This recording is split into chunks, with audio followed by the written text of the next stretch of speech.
വാഴ്ത്തപ്പെട്ട മറിയം ത്രേസ്യയെ വിശുദ്ധരുടെ ഗണത്തിലേക്ക് ഉയർത്തുന്ന തീയതി പ്രഖ്യാപിച്ചതിനുള്ള കൃതജ്ഞതാ ബലിയർപ്പണം നടന്നു.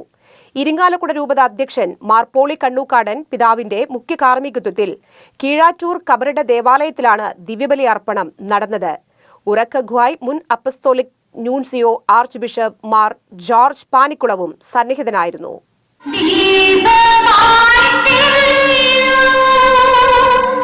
കീഴാറ്റൂർ കബറിട ദേവാലയത്തിലേക്ക് വിശ്വാസികളുടെ പ്രവാഹമായിരുന്നു.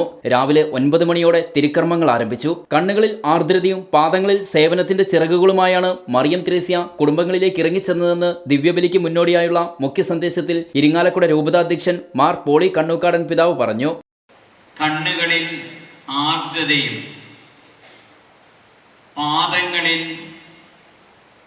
സേവനത്തിന്റെ ചിറകുകളും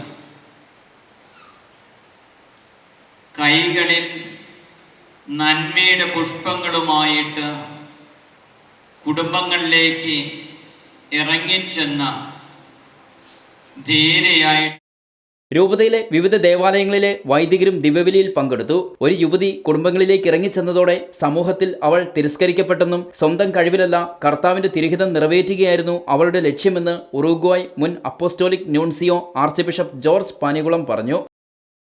ഉൾക്കൊണ്ടോ, വചനത്തെ ആരാധിച്ചു, വചനത്തെ ഭജിച്ചു, വചനത്തിനു വേണ്ടി ജീവിച്ചു.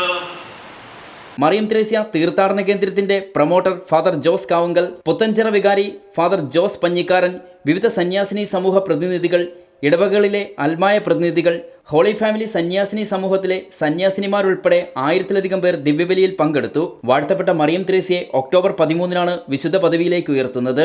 Shekinah news bureau, Thrissur. Shekinah ടെലിവിഷന്റെ വാർത്തകളും പ്രോഗ്രാമുകളും യൂട്യൂബിൽ കാണുന്നതിനായി ഈ ചാനൽ സബ്സ്ക്രൈബ് ചെയ്യുക. നിങ്ങളുടെ മൊബൈലിൽ തത്സമയം നോട്ടിഫിക്കേഷൻ ലഭിക്കുന്നതിന് ബെൽ ബട്ടണിൽ വിരലമർത്തുക.